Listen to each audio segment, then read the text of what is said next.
Adaeze was the only child of her parents. Her parents loved her and gave her the best life, ready to train her with the best education. When Adaeze was 10 years old in primary 6 in the village school, a new student named Adama joined their class. She was the same age as Adaeze, and they quickly became best friends. Adama introduced her new friend to her parents, and they loved Adaeze, saying she was a good girl. Whenever Adaeze wanted to go to school in the morning, she would come and wait for Adama. Both of them would go together and come back together. Even during lesson time, they ate together.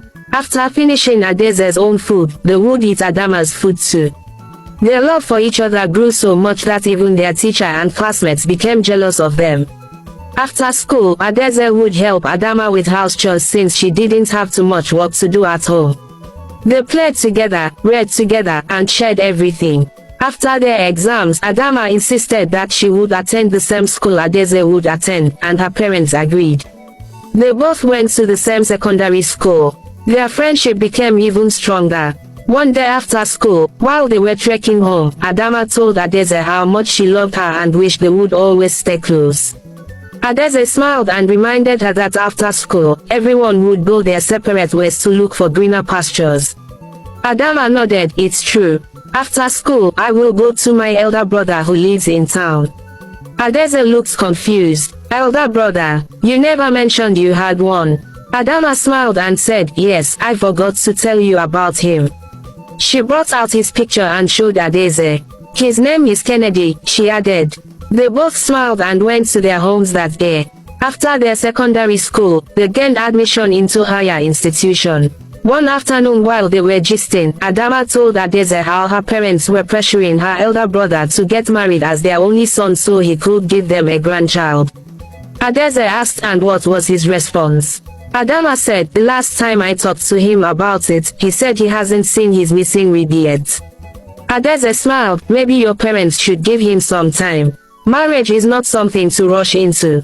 Adama nodded. "You're making sense, my friend.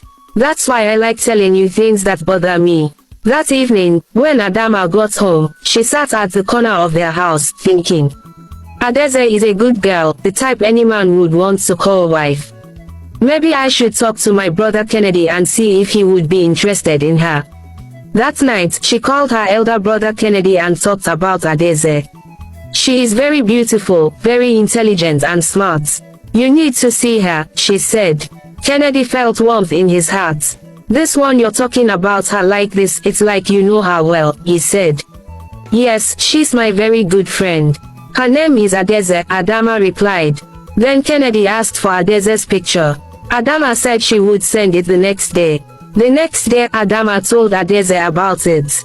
Adaeze frowned. "But you should have talked to me about it before telling your brother." Adama apologized. "I didn't want another man to take my precious friend away from me." Adaeze smiled. "So what did he say?" "He asked to see your picture," Adama replied. That afternoon, during break time in school, Adama snapped a beautiful picture of Adaeze and sent it to Kennedy.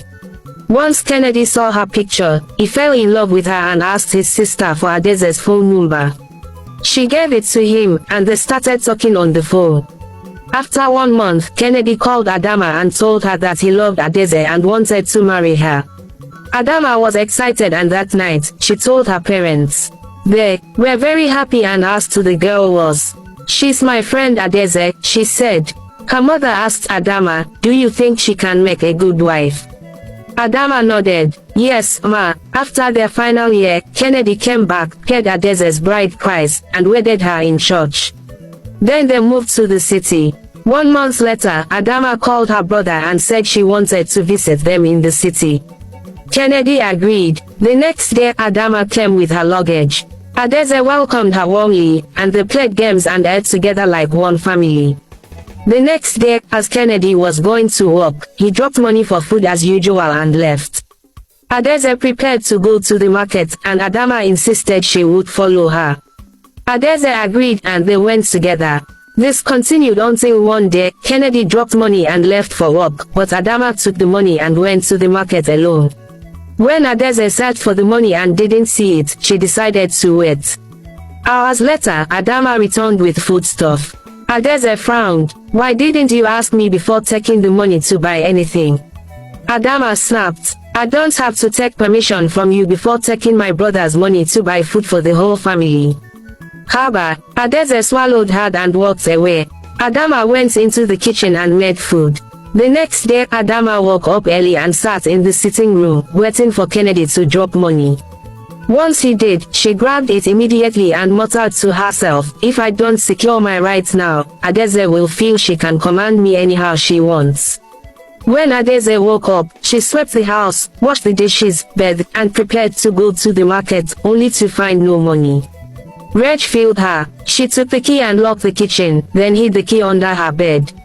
When Adama came back and wanted to enter the kitchen, she found it locked. She searched for the key but didn't find it. She asked Adaeze, but Adaeze said nothing. She asked again, but still no reply. Anger filled Adama. She started calling Adaeze names, and both of them began quarreling. Adaeze carried all the foodstuff Adama bought and put them in the freezer, then locked it too. There's no food today, she said. When her husband came back, she opened the kitchen and made tea for him. She told him she didn't have the strength to cook. Kennedy understood and let her be. Adama was very hungry that night. She just enjoyed it, waiting for morning. The next day, Adaeze unlocked the freezer, brought out the foodstuff, and opened the kitchen to prepare food for her husband. Adama rushed in, pushed her aside. Adaeze held her hand, pulled her out, and locked the kitchen again. Adama went and reported to Kennedy. Kennedy called his wife and asked what happened.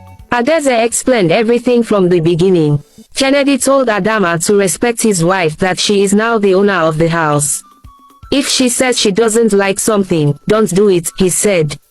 Adama sobbed. I made the mistake of connecting Adaeze to you. Now she has bewitched you. She sobbed and walked away. Adaeze went into the kitchen, prepared food, dished for her husband. He ate and went to work. She also dished for Adama, but Adama refused to eat. You have no right to dish food for me. This is my brother's house, Adama shouted and dashed into the kitchen to dish food for herself. Adaeze stopped her. It turned into a serious fight. Adama beat Adaeze mercilessly. Adaze's face was swollen. While she was in pain, Adama went into the kitchen and dished food for herself. When Kennedy came back and saw his wife's condition, he asked what happened. Adaeze narrated everything with pain. Rage filled Kennedy. He went into Adama's room and confronted her. Her story wasn't different from Adaze's. Kennedy threw her bag outside and gave her transport money. Go back to the village.